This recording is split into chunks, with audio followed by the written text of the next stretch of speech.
Hello, welcome back to another Hulky Plays tutorial. This one is gonna be a quick basic setup of laser IO. This is a mod that looks quite difficult on the surface of it, but I want to show you just how easy the mod actually can be to transfer items around. Also, you can change the colors, which is pretty awesome, match your build a little bit more. And you can move items really quick. You can see that pink barrel in the background there where the extractor is making andesite. The speed that that's being pulled out, and that's just with 2 cards. So it is incredibly good for what it needs to do for moving items. So let's jump into it and have a look at what we can do with laser IO. Alrighty, so what we've got here is 2 different use cases just to demonstrate different ways of being able to move items around, and a little bit more on distances. By default, laser IO, these nodes here, which is from laser IO, this is the node, can only transfer 8 blocks. So from this node to this node is only 8 blocks. Seems pretty naff, really, in the grand scheme of it, but 8 blocks is all you get with just a standard setup here. You do have these connectors. You've got an advanced connector and you have just a normal connector. The differences between the two is incredibly simple, is that you can connect one laser IO node. So let's say we've got this node here and this node here, but that's further than 8 blocks. We're just imagining here because I haven't counted. So this is over 8 blocks, but you can then connect this one by shift right clicking, highlights it green with the wrench, the laser IO wrench, and then you can then just right click here. Now you can see a laser beam there, and then if we do the same, so we shift right click on there, and then we just right click on here, you can see the laser beam is now connected. So these 2 nodes are in a sense connected if they were over 8 blocks away. Now the difference is I can't now add another node to this because it can only handle 1 node. And that is where this one then comes in.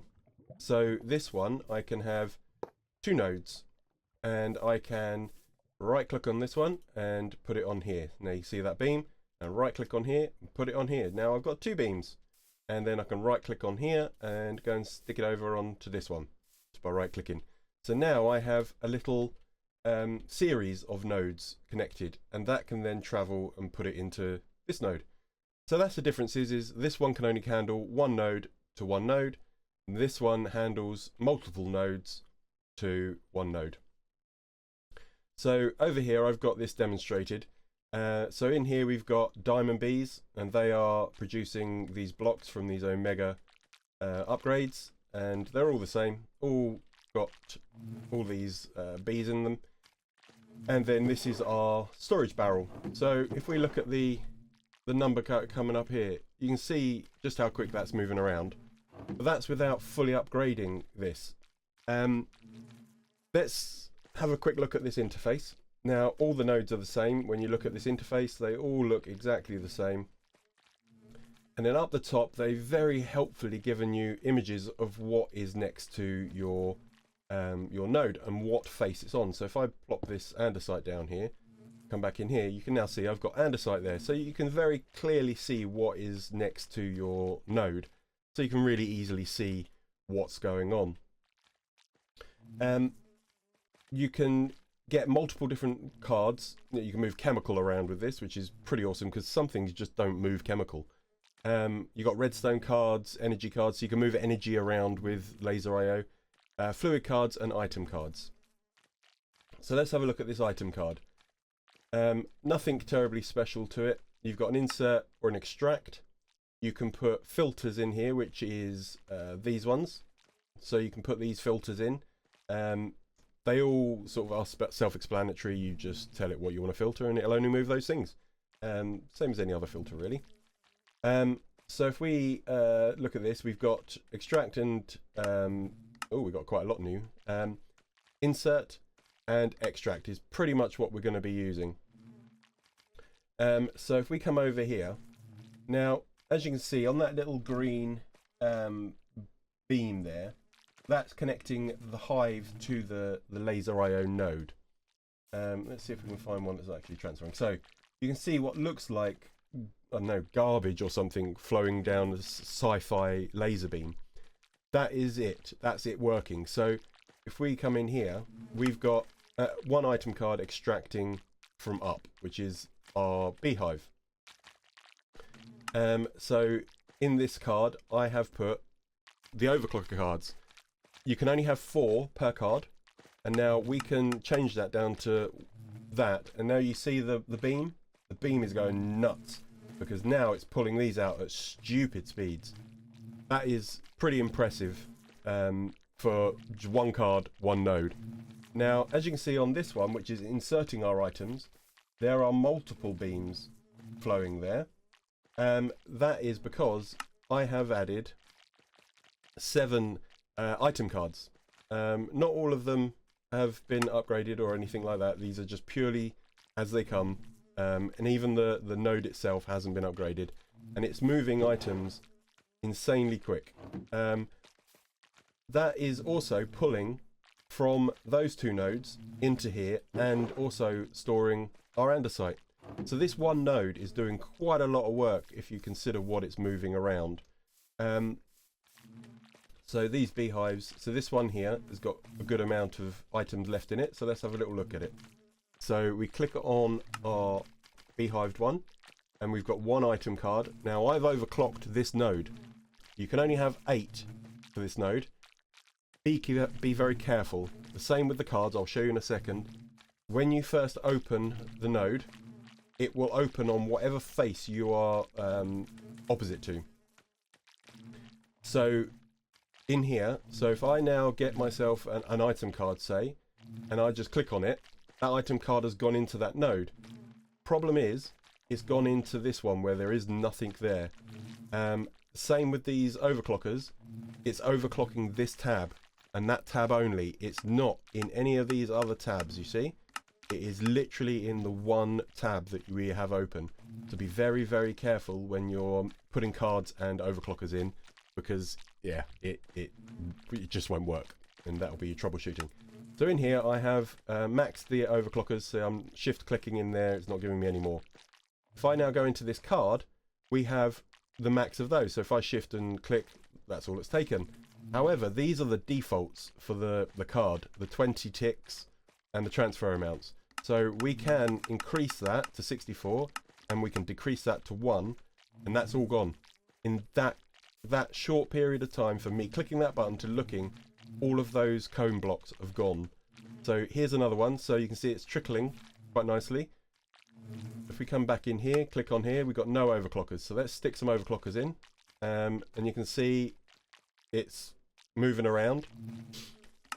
So what we want to do is right click on the card, and as you can see it's default. I've done nothing in here. We've got our card overclockers, so we shift click them in, and then what we'll do is we'll shift left click, and that will increase us to 64, and shift right click on the speed per tick, and boom, all of it gone. That is how powerful laser IO can be, and it's not expensive in any sense, really. Laser IO is not expensive. So if we look at this as in here, you're basically looking for these 2 logics here. That is the fundamentals to all of this, really. This is where you would start, which is your raw logic chip. We click on that. It's just a bit of gold nugget, a block of quartz, a couple of clay balls, and the redstone dust. This is all the mods 10, by the way. The recipes change across mod packs. This is all the mods 10, so bear that in mind.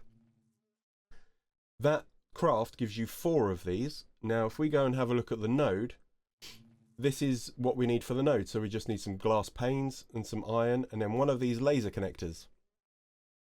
So if we click on this laser connector, it literally wants one bit of glass, bit of iron, and some redstone. So you're getting 4 per per craft of this logic chip, this raw one, which then gives you 4 of these connectors, which means you could make 4 nodes, or you could make 3 nodes and get yourself an extender laser connector here to bounce you further than 8 blocks. The advanced laser connector, again, very, very simple. Just a little bit more cost in this one. You've got a diamond, but if I'm being honest, diamonds in modded Minecraft are so easy to get hold of. And some ender pearls. And really, that's all we got. Gold, yeah, easy to come by. So Laser IO is really not expensive whatsoever to craft their items. But yet you can see just how powerful this mode of transport for items and fluids, chemicals, energy, anything really, can be. It just moves items so quick. I mean, it's barely touching the barrel before it's gone. And you can see on the laser there, again, we've only got 2 cards in this one. We've overclocked and we overclocked. Oh, I didn't even change this one, look. So we are moving items relatively easily across a space, and you can bounce these. So if I wanted to move my items all the way over there, I'd just set these out and I'll just keep moving it all the way across. It's pretty awesome. I love Laser IO for its simplicity and its ease of moving items. And these, if you consider, you could build all this into the floor like you meant to have your beehives, and it still moves all your items through the ground. The laser is still pushing through and our items are still going. It's because the laser is just basically telling you it's virtually connected between that node and that node. Easy peasy. And it's all hidden away and you don't have to worry about it again. Once you've set it up, you put all your overclockers in and you've set all your configurations for moving the items and the ticks that it moves it in. You just don't need to touch it again. So you can just build back into your structure. And this goes for every building material, obsidian, all of it. It doesn't matter what building material you're using, it all runs these lasers straight through. Now, one little cool thing about this is if you want the lasers out, you can just right click on here and you can change its color. So this doesn't matter what tab you're on, you just click this kind of, I don't know, I suppose it's meant to be a cog, but it looks more like a bit of a star really. You click that and you can then play with the different colors. So if we just, I don't know, let's make it so bright like that and we click apply, our node has changed, our lasers have changed, which I think is pretty cool that you get that level of messing around with what it can look like if you want these to sit out on your build. You can push it all back to default, nice and easy, and it goes back to red. Just easy peasy, click a button. You can have it stop particles. That means when you're playing on servers or your computer is not sort of higher spec, that it can handle the particles. All the particles that these generate in the lasers, they all stop. Any of the movement lasers, they all stop. So it just kind of helps with lag and the draw on your machine. But this is Laser IO in its most basic form. All the cards are pretty much the same. So if we look at this fluid card, we just shift right, we just right click on it. Again, we can overclock this by putting some overclockers in. We can change the transfer amount. We can change its ticks down to 1. Now, if we take this out, you can't change this down lower than 20. So 20 ticks is how fast it can move without the overclockers, and then you can move it quicker when you put the card overclockers in there. But yes, this is Laser IO. Very, very simple, very quick. Nothing terribly exciting about the crafting of it, yet you can implement it so quickly. I mean, I showed you here just how quick we can throw multiple nodes in to move items around, which is what we've got here with these ones moving our beehive blocks, which again is incredible. Now, one thing we can try, let's see if this works, is we got Yes, we have. There we go. Actually, that's not going to work so well because we haven't got any power running yet in this world. So if we put our centrifuge here, have we got any item cards? Yes, we do. Right. So let's go into our. Oh, I did it. I right-clicked and it went in. Be very careful of that. So for in this one, if we extract, what we might want to do with this one is to set a filter. So if we go and get a filter, back on the tab, there it is. So we get a basic filter. We don't need that anymore. We can filter the items that we want. So we can allow certain items. So let's go to diamond comb block. There we go. So if we want this one only, we can allow that only. So let's go in here and then we can put that in our item filter. We can overclock it and we can drop that down and we can move that up. And then we stick that back in our tab for our barrel.